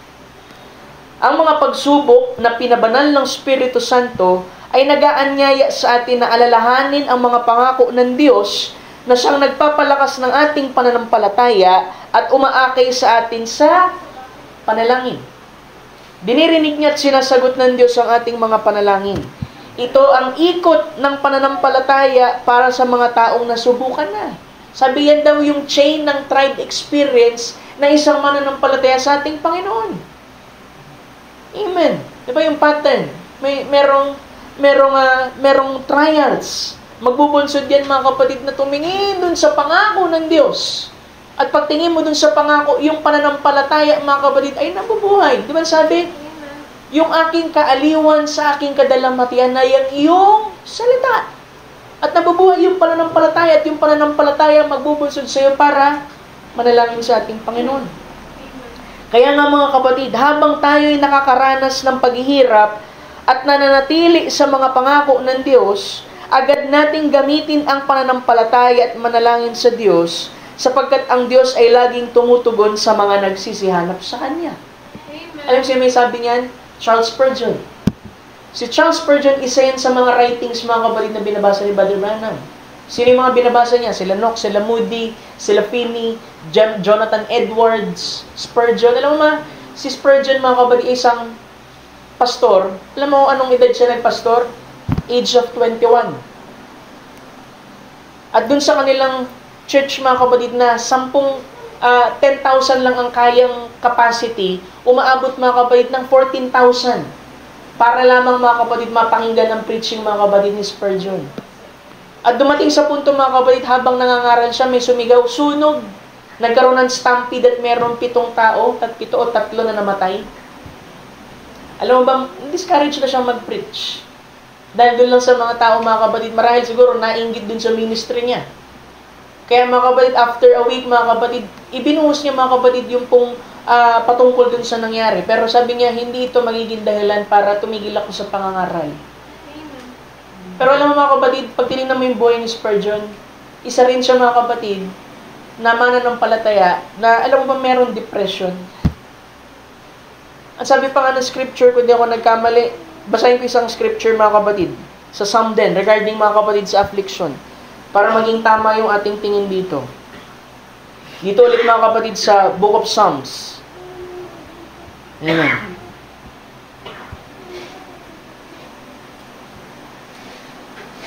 Psalms 119, verses 71. Sabi dito, "It is good for me that I have been afflicted, that I might learn thy statutes." Sabi niya, mabuti sa akin na ako'y napighati upang aking matutunan ang mga palatuntunan mo. Sabi niya, meron siyang isang sinabi, alam mo, dumanas ako ng isang bagay na halos parang hindi ko na kaya. Pero ipinahintulot yan ng Panginoon para ako rin mismo matutunan ko at makapag-minister din sa iba. Psalms 119 verse 67, baba tayo. Sabi niya, "Before I was afflicted, I went astray, but now I have kept thy word." Merong mga tao, mga kapatid, pag pinadaan ng Panginoon, minsan offended. Sabi ng scripture, "Blessed is he that is not offended in me." Mapalad ang taong hindi makasumpong ng katitisuran sa akin. Diba ano yung katitisuran? Huminto ka sa paglilingkod. Ayaw mo na maglingkod. Diba? Kasi yun yung time mga kapatid, diba? Nakwento ko na yun sa inyo. Si John the Baptist, pinadala niya yung disciple kasi nasa kulungan siya. Sabi niya, tanungin niyo nga ulit kay Kristo, ay kay Jesus kung siya ba talaga ang Kristo. Tapos pumunta yung mga apostol, mga disipulo ni John. Sabi niya, ikaw ba talaga yung Kristo? Hindi sumagot ang Panginoon ng diretsa. Lumingin siya sa kabila, kausap niya yung mga disipulo. Sabi niya, "Blessed is he that is not offended in me." Amen. Mapalad ang tao hindi makasumpong ng katitisuran sa akin. Bakit mga kapatid? Dahil nga dun sa mga little inconveniences mga kapatid. Amen. Sabi niya pa dito, "For it is good for me that I have been afflicted, that I may learn thy statutes. I know, O Lord, that thy judgment are right, and that thou faithfulness has afflicted me. I am afflicted very much. Quicken me, O Lord, according to thy word." Diba? Alam mo, walang ibang makapagbibigay sa atin mga kapatid ng lubos mga kapatid na kaaliwan, maliban lamang mga kapatid sa salita ng ating Panginoon. Diba? Isip natin, tagal na ako naglingkod, pastor, pero parang paulit-ulit lang. Alam mo kaya nagiging paulit-ulit kasi yung ating gawi din paulit-ulit. So kailangan natin mga kapatid, i-break talaga yung cycle. Minsan maawa ka dun sa mga Christian mga kapatid, gusto talaga nilang merong mabago mga kapatid sa buhay nila. Gusto talaga nila mga kapatid lumago sa ating Panginoon. Pero kung yung cycle, mga kapatid, sabihin yung pattern ng pamamaraan nila mga kapatid ng paglilingkod sa ating Panginoon ay ganun pa rin. Hindi talaga sila lago. Isipin mo, kung mag-inventaryo tayo, 10 taon, mula 10 taon pabalik, ano ang gawin natin? Sa loob ng church, ano ang gawin natin? Kung yung gawin natin 10 years ago ay ganun pa rin ang gawin natin mga kapatid, unto this time, mga kapatid, talagang makikita mo, wala talagang paglago. Pero kung sa bawat pangangaral mga kapatid, sabi ko, pag ito yung preaching, dapat sa baba may realization. Anong kulang sa tao? Realization, mga kapatid. Hanggat hindi ma-realize, ma-discern ng tao, mga kapatid, yung gustong iparating ng ating Panginoon, mga kapatid, minsan pinadadaan niya saan? Sa affliction. Amen. Sabi, if we live right, that doesn't mean that we are immune from troubles. O, di ba? Ay, sabi mo, mamuhay ka ng tama. Sabi mo, hindi ako nagkakamali, Lord. Posible yun. Ako mauna ka sa rapture. Frankly, it means that all troubles are directed our way. For many are the afflictions of the righteous, but God will deliver him out of them all. That's the glorious part. May consolation. Merong kaaliwan, mga kapatid. Sabi niya pa dito, sabi niya, bakit tayo humahantong sa mga suliranin na ito? Ano ang nagbubunsod sa mga bagay na ito na dumating? Bakit ang Kristiyano'y humahantong minsan sa kagulumihanan? O, di ba? Mag-real talk tayo. Di ba? Talagang dumadating talaga dyan, mga kapatid. Bakit hindi na lamang maaari na ang lahat ng mga bagay ay perpekto ang takbo para sa isang Kristiyano? Hayan nga na hindi at alam natin yan. At kung minsan pa nga'y mas dumarami pa nga ang suliranin sa pagiging Kristiyano natin kesa nung tayo'y makasalanan pa. Dahil nasusulat, marami ang kadalamatian ng matutuwid, ngunit inililigtas siya ng Diyos mula sa lahat. Merong dalamhati, pero merong comfort. Laging balanse ang ating Panginoon. Ipinangako ng Diyos na marami ang kadalamatian, mga hindi mawari-waring pakiramdam, strange feelings. Amen. At kakatuwang mga bagay na higit sa kaya nating arukin ng ating pangunawa. Pero yan nga'y laging ipinangyayari para sa ikabubuti natin. Di lang natin yun nauunawaan. Dahil kung kaya nating unawain, kung ganun ay hindi na iyon maituturing na pananampalataya sa atin. Tutugay-gay tayo sa pamamagitan ng kaunawaan. Ibig sabihin, sasalig na lang tayo sa understanding. Pero sabi ng Scripture, lean not unto your own understanding. Pag hindi natin makita ang kamay ng Panginoon, magtiwala tayo sa puso ng Diyos. Pero ginaganap natin, kinakamtan natin, at sumasampalataya tayo sa pamamagitan ng pananampalataya sa Kanyang salita na ito'y magdudulot ng bagay na ikabubuti para sa atin. Kung matatanggap lang sana natin yan ngayon, sa umagang ito, kung matatanggap lang sana natin na ang lahat ng ating suliranin, hayat nga't wala ni isa man sa atin na hindi saklaw nun. Kung mapagtatanto lang natin na ang lahat ng mga bagay na yun ay para sa ikabubuti natin. Isang hirap lunukin yan pag ma-pride ka. Sabihin mo, dapat di ako nagkakaroon ng trials eh. Hindi ko maisip, ba't ako nagkakaroon ng trials? Naglilingkod naman ako. Maniwala ko sa iyo. Lahat tayo mga kapatid. Kahit naglilingkod ka pa sa Panginoon, meron at meron ka magiging pagkukulang sa Panginoon. Kaya nga tayo naririto mga kapatid, para higit na matuto sa Kanyang salita. Alam mo, hindi mo higit na makikilala ang Panginoon pagka ang buhay mo mga kapatid laging puros masaya. Puros kagalakan. Hindi mo siya higit na makikilala. Diba? Minsan tanungin natin, kilala ba talaga natin ang Panginoon? Kilala lang ba natin siya dahil may message? Kilala ba natin siya dahil lang may scripture? Pero personally, kilala ba natin ang Panginoon talaga? At dun siya nakakayag mga kapatid. Sa mga panahon mga kapatid na parang ang dilim, parang walang kasagutan, parang wala ng pag-asa. Mga kapatid, yan ang Kanyang pamamaraan. Amen. Sabi niya, nasusulat mismo sa isa sa mga kasulatan sa Biblia na mga pagsubok na hatid sa atin ay mas mahalaga pa para sa atin kaysa sa ginto mismo. Dahil ang Diyos na ito ang nagbibigay sa atin ng pagsubok na ito. Matapos na tayo maging pagmamayari niya at ang ating pagtatapat, confession and testimony, at ang ating bautismo at ating mga pangako na lumakad sa buhay para sa Kanya, hayan nga ang bawat pagsubok na dumarating sa atin ay parang ipagpaging sakdal tayo, gawin tayong perfect, mga kapatid. Ano yung sabihin ng perfect? Mature.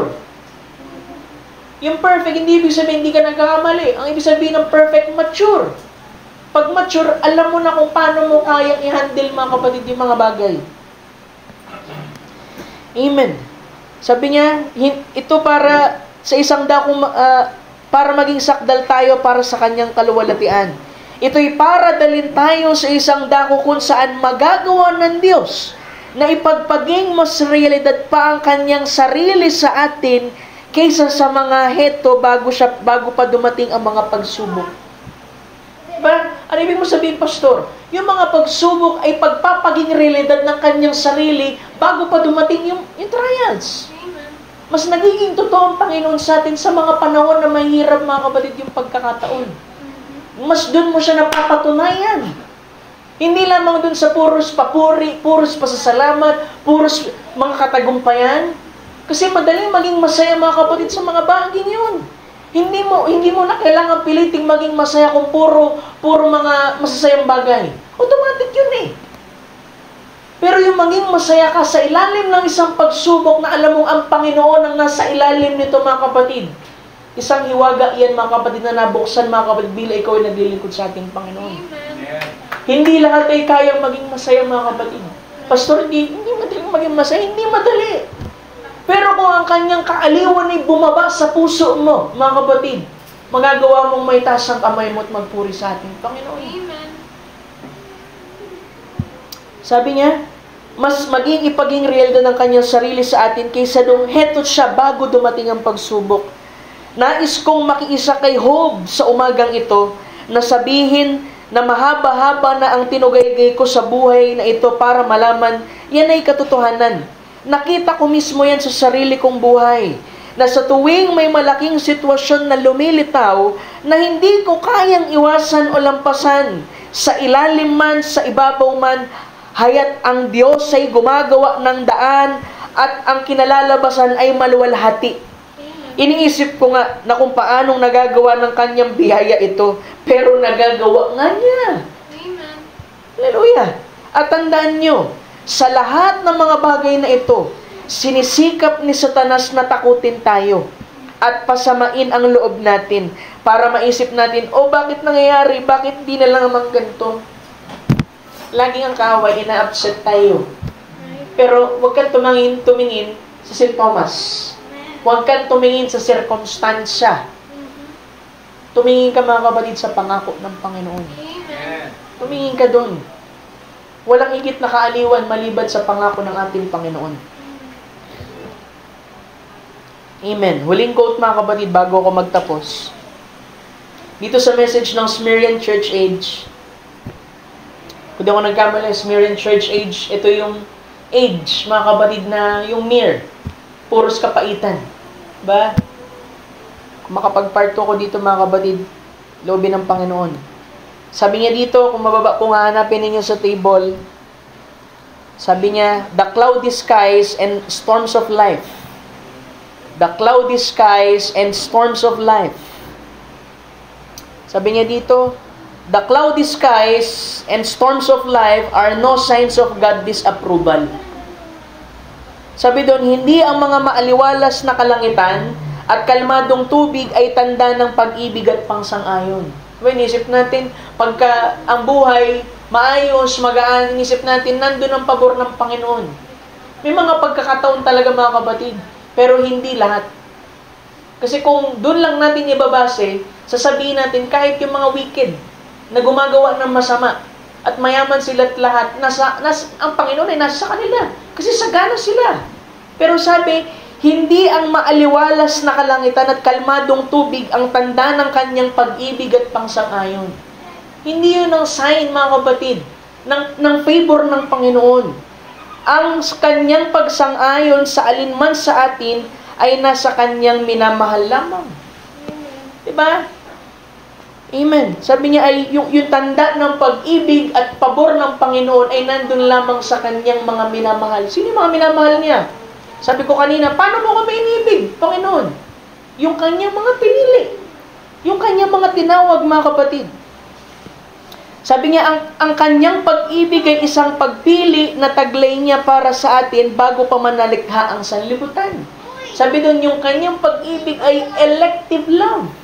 Amen. Diba? Hindi ka pa lumilitaw dito, mga kapatid. Alam na ito ng Diyos at pinili ka na ng Panginoon. Sabi niya, mahal niya ba tayo? Anong ba natin yan? Mahal kaya ako ng Panginoon? Mahal ba ako ng Panginoon? Sabi dito, oo. Paano natin malalaman? Sabi, ngunit paano natin malalaman na mahal tayo ng Panginoon? Diba? Paano natin malalaman na mahal tayo ng Panginoon? Pag naramdaman ko, pastor, pagka nag-pray ako, tapos bilang uminit. Hindi yun ang sinasabi. Pagka, pastor, nanalo ko sa loto, mahal ako ni Lord. Hindi yun. Kapag ka maalwan yung mga bagay, tingin ko, mahal ako ni Lord. Hindi rin yun, mga kapatid. Ang sabi, malalaman natin sapagkat sinabi niya. Amen. Saan? Sa kanyang salita. At ipinakita niya ang kanyang pag-ibig sa atin sapagkat dinala niya tayo sa kanyang piling at binigyan niya tayo ng Espiritu Santo na itinatakda tayo bilang mga anak. Diba? Tinawag tayo, pinosisyon tayo bilang anak, binigyan ng Espiritu Santo, mga kapatid. Yan ang tanda, mga kapatid, ng kanyang pag-ibig. Sabi niya, paano naman daw natin, mga kapatid, mapapatunayan yung pag-ibig sa Panginoon? Hindi tayo magkakasubukan. Ba? Paano mo mapapatunayan yung pag-ibig mo sa ating Panginoon? Sabihin, Pastor, talagang mamumuhay ako ng banal talaga. Yung talagang hindi ako magkakamali. Malabo yan. Malabo pa sa sabaw ng pusit yan, mga kapatid. Diba? Pagka nasunod ko yung 10 Commandments, tsaka yung buong New Testament, hindi rin yan, mga kapatid, ang tanda. Para mapakita natin, mga kapatid, yung pag-ibig natin sa Panginoon. Diba? Pastor, yung kasagutan? Pagka, siguro, mahaba buko, mahaba palda ko, lahat, nasusunod ko lahat kung ano yung tinuturo na message. Hindi rin yan. Ang sabi dito, sa pamamagitan daw ng mga kapatid natin, mapapatunayan ang pag-ibig natin sa Panginoon. Sa pamamagitan ng paniniwala sa Kanyang sinabi, at sa pamamagitan ng pagsasagawa ng aking buhay na may kagalakan sa gitna ng pagsubok na Kanyang pinayagan sa Kanyang karunungan na dumating. Sa English, ang sabi doon, paano daw natin mapapatunayan yung pag-ibig sa Kanya? By believing what He said and by conducting myself with joy amidst the trials that He, in His wisdom, allows to come to pass. Yung ating daw ilagay, mga kapatid, yung ating sarili sa pagkakaroon ng isang, mga kapatid, kagalakan sa gitna ng pagsubok. Alam mo, ang mga anak lang ng Diyos ang kayang magkaroon ng kagalakan sa gitna ng pagsubok. Kasi meron kang pangunawa na wala ang iba, mga kapatid. Diba? Ang tawag doon, paradox. Kabalintunaan. Diba? Dumaranas ka nga ng pagsubok. Siyempre, dapat ang response mo minsan parang inis ka, galit ka, pero yung magkaroon ng kagalakan sa puso mo. Kasi alam mo bakit may kagalakan? Meron ka ring wisdom, mga kapatid, na alam mong ang Diyos ay sovereign sa lahat ng bagay. Siya'y makapangyarihan, saklaw niyang lahat ng bagay, at ang pangako ng Panginoon, mga kapatid, sa atin bilang isang mananampalataya ay tapat at totoo. Diba? Kaya, alam mo, mga kapatid, hindi ko kayo isasalig sa anumang kwento, sa anumang pakiramdam, sa anumang eksperyensya. Lagi ko lang kayo ibabalik sa salita ng ating Panginoon. Diba? Kasi ang preacher, hindi niya alam lahat. Pwede siyang magkamali. Walang preacher, mga kapatid, na talagang masasaligan mo, mga kapatid, na 100%. Kasi ang preacher may kailangan din eh.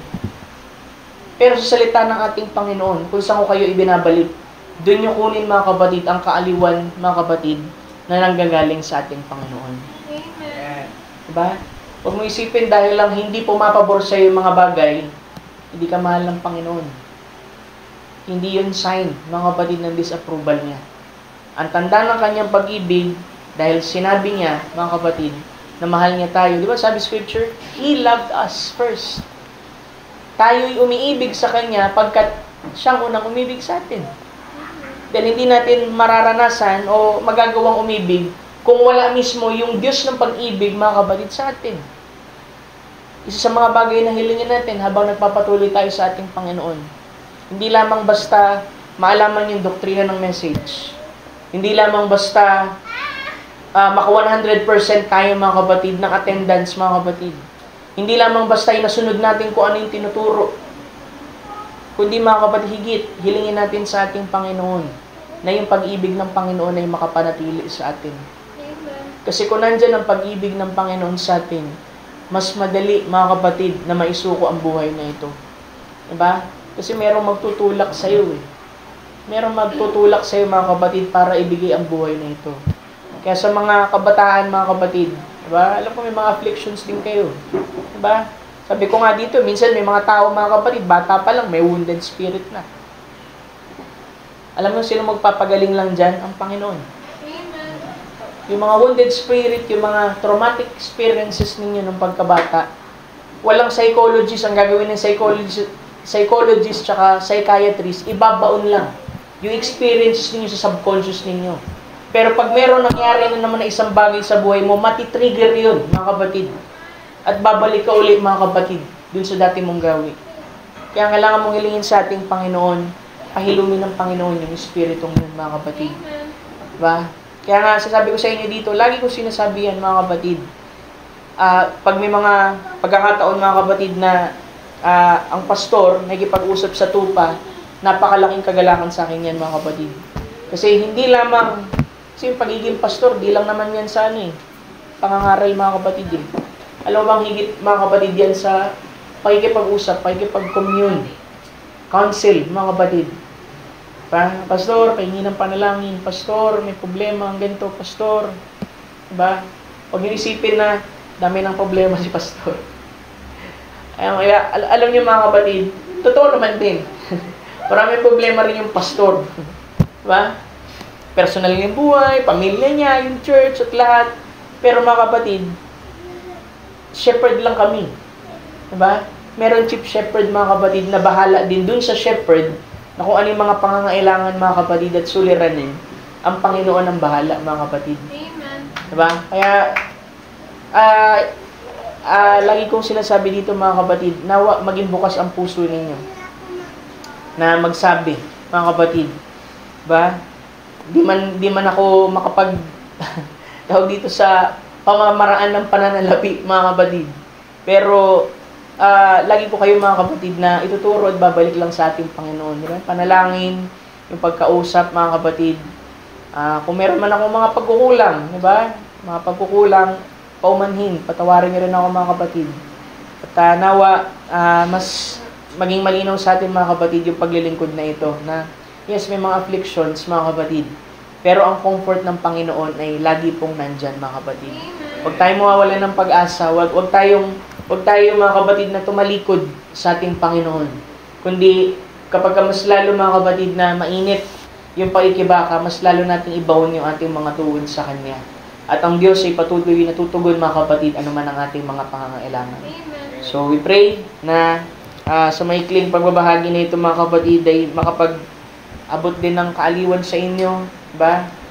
Sa panahon ngayon, masyadong maraming mga nangyayari, mga bagay. Minsan hindi napaprocess ng ating pag-iisip, hindi natin maunawaan. Pero ang tanging bagay lang na maiiwan ko sa inyo, mga kapatid, yung ating pastol, ang ating Panginoong Jesucristo, mga kapatid, alam niya po yung kanyang ginagawa. Kung saan niya tayo pinapadaan, kung saan niya tayo dinadala, mga kapatid, ang Diyos, mga kapatid, ang siyang patuloy na magsusustain po sa atin. Nawa, naging pagpapala sa inyo, mga kapatid, ang pagbabahagi na ito. At tayo'y mananalangin na, awit lang tayo ng isang awit sa ating Panginoon. Bago tayo manalangin, tayo po'y tatayo. Awitin natin yung awit na nagsabing, panahon malapit na. Tunay na malapit na ang panahon ng kanyang pagbabalik. At dalangin ko sa munting iglesia na ito, ay patuloy tayo, mga kapatid, na palaguin, patuloy tayo na bigyan ng pananampalataya ng ating Panginoon. Pananampalatayang para sa pag-agaw, mga kapatid. Nang sa ganun ay walang maiwan kahit isa, mga kapatid. Sa buhay mo ngayon, ikaw ay magsikap. Amen.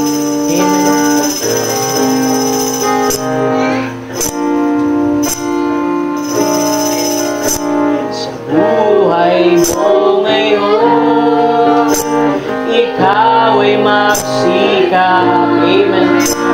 Magsikap na pumasok sa landas na pinapangarap.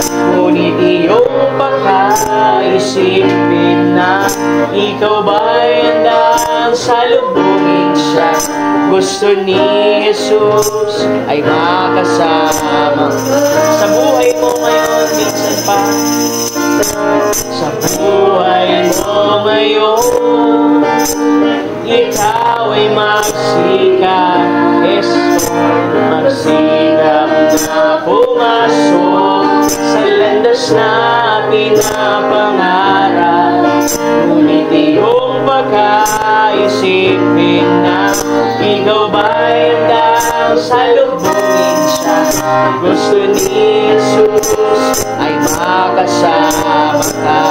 Ang panahon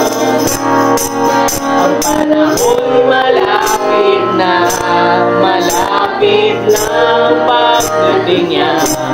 Humanda ka, humanda na, humanda sa lubungin siya.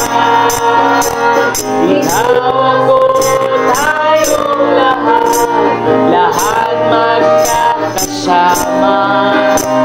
Walang mawawaglit kahit isa. Amen. Ay sarap, amen. Ay sarap manahan doon sa langit na bayan. Tuwa at kasiyahan ang mapapakinggan. Walang mararanasan na mga kapighatian. Doon sa Ama, ang buhay ay walang hanggan. Ang panahon malapit na ang pagdating niya. Humanda ka, humanda na, humanda sa lubungin siya. Ikaw ako, tayong lahat magkakasama. Walang mawawaglit kahit isa. Ang panahon malapit na ang pagdating niya. Humanda na, humanda sa lubungin siya. Ikaw ako, tayong lahat magkakasama. Walang mawawaglit kahit isa. Ikaw ako, tayong lahat magkakasama. Walang mawawaglit kahit isa. Ikaw ako, tayong lahat. Ikaw ako, tayong lahat magkakasama. Walang mawawaglit kahit isa. Walang mawawaglit. Walang mawawaglit kahit isa. Yes, Lord. That's our prayer, Lord. Walang mawawaglit kahit isa. Amen. Tayo manalangin sa ating Panginoon.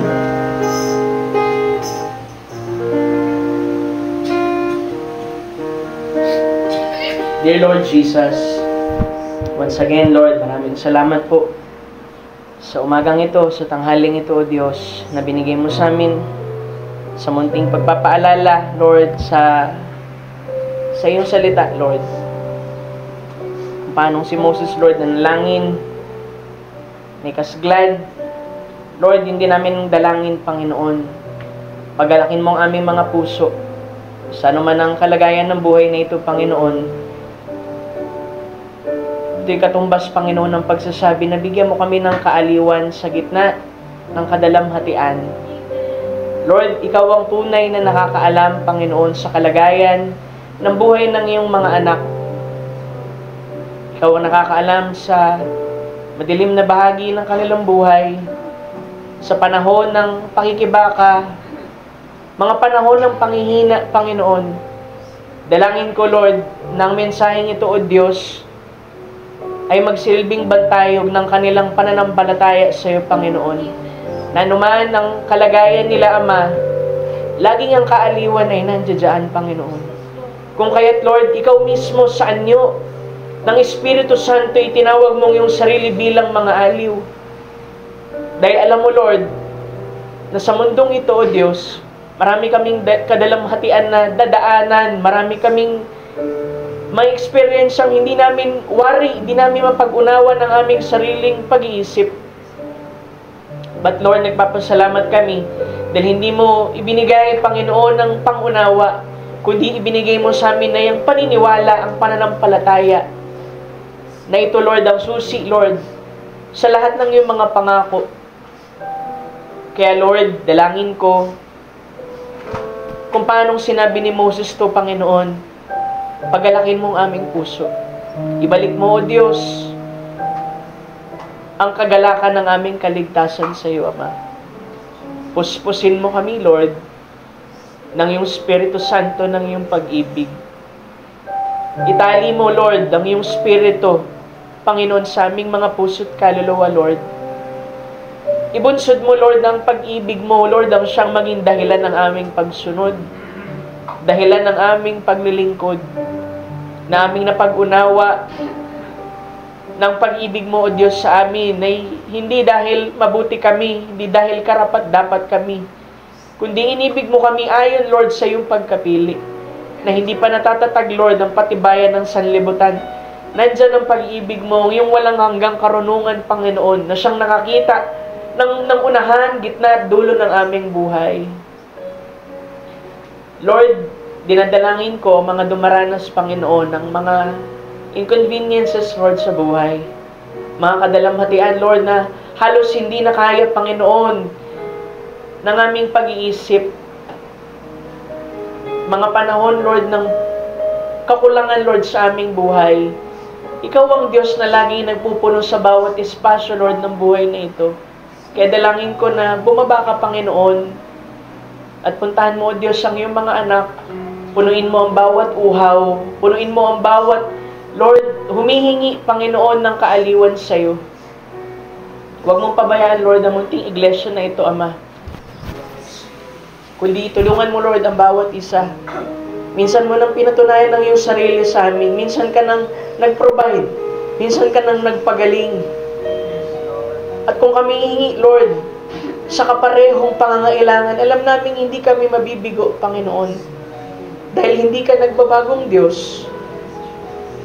Ikaw ay tapat, Panginoon, sa lahat ng oras, sa lahat ng panahon, sa lahat ng iyong mga pangako. Hindi ka mapagpaliban, Panginoon. Bayaan mong itaas nila, Lord, ang kanilang mga pananampalataya sa iyo, Lord, sa umagang ito. At muli, Lord, ay i-commit, Lord, ang kanilang buhay. Kung pagod na sila sa struggle, Panginoon, i-commit lamang nila, Lord, ang kanilang buhay sa iyo. Kung pagod na sila sa pakikibaka, hayaan mong, Lord, sila'y manatili, Panginoon, sa pamamahinga, Panginoon, sa iyo. Ang mga walang lakas, Panginoon, ipanumbalik mo ang kalakasan, both natural and spiritual, Lord. Mga pangangailangang material at pananalapi, Lord, alam ko, O Diyos, na ikaw ang Diyos na tagapagbukas, Panginoon, ng durungawan sa langit. Na kayang magbaba, Panginoon, ng pagpapala, natural at spiritual, na walang sukat paglagyan, Panginoon, sa buhay ng iyong mga mananampalataya. Kaya, Lord, dalangin ko, ang mga pangangailangan ito, Panginoon, na itugunin mo, Lord, sa iyo pong mga anak. Maging kaaliwan sa kanila, Lord, ang iyong mga pangako. Maging kaaliwan, Panginoon, ang mga katotohanan ito na ipangaral, Panginoon, sa likod ng pulpito. Wala akong kakayahan, Panginoon, para kumbinsihin, Lord, ang mga anak mo. Kundi ang salita mo lamang, Lord, ang siyang kasapatan, Panginoon, upang sila'y sumampalataya. At tingnan mo ang kanilang mga pananampalataya, i-honor mo to, Lord, at ipakita mo, Panginoon, sa pinaka-espesyal na paraan na ikaw pa rin ang Diyos na tumutugon sa lahat ng panalangin.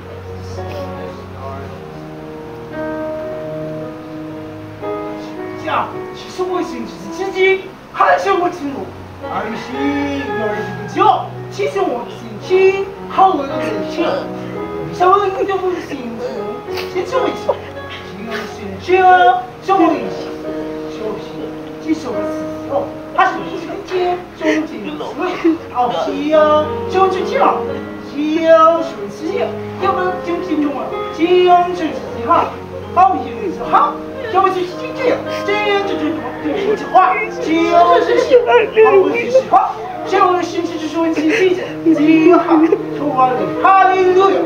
Praise the Lord! Hallelujah! Glory to God! Jesus, hallelujah! Purihin ka, Panginoon! Glory to God! Hallelujah. Hallelujah. Hallelujah. Hallelujah. Glory to God, Jesus. Hallelujah. Hallelujah. Purihin ka, Panginoon. Taas ang pangalan. Purihin ka. Sa kalulang ito, Panginoon. Glory to God. Glory to God. Hallelujah. Hallelujah. Thank you, Jesus. Salamat, Lord. Salamat, Panginoon. Salamat, O Diyos. Salamat sa aliwan, Panginoon. Salamat sa presensya mo. Salamat, Lord. Hallelujah. Patunay, O Diyos, na nanatili ka sa amin. Ang pabor mo, pag-ibig mo, Lord, ay nasa munting iglesia na ito, Panginoon. Salamat, O Diyos. Di man namin maunawaan, Lord. Alam namin, O Diyos, yan ay pag-ibig mo. Tulungan mo kami. Bigyan mo kami ng pananampalataya. Dalisayin mo, Lord, ang puso ng iyong mga anak upang maging handa, O Diyos, sa iyong pagbabalik, Panginoon. Ikaw lamang ang makagagawa nito, Panginoon. Kaya aming kinukumit ang lahat ng bagay sa iyo, Ama. Maraming salamat, O Diyos. Purihin ka. Salamat sa pag-ibig mo. Salamat, O Diyos. Purihin ka sa walang hanggan, Ama. Maraming salamat. Ito pong aming samot dalangin, kasama ang papurit mo sa salamat. Sa iyong dakilat matamis na pangalan, Panginoong Yesus. Amen and amen. Glory to God. By His word, oh, I'll prevail.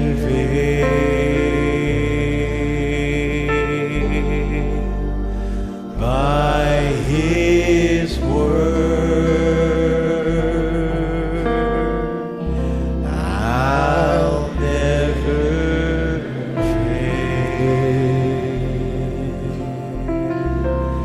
It's by His word.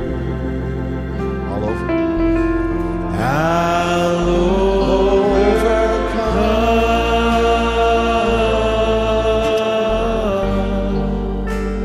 by His word. I'll prevail.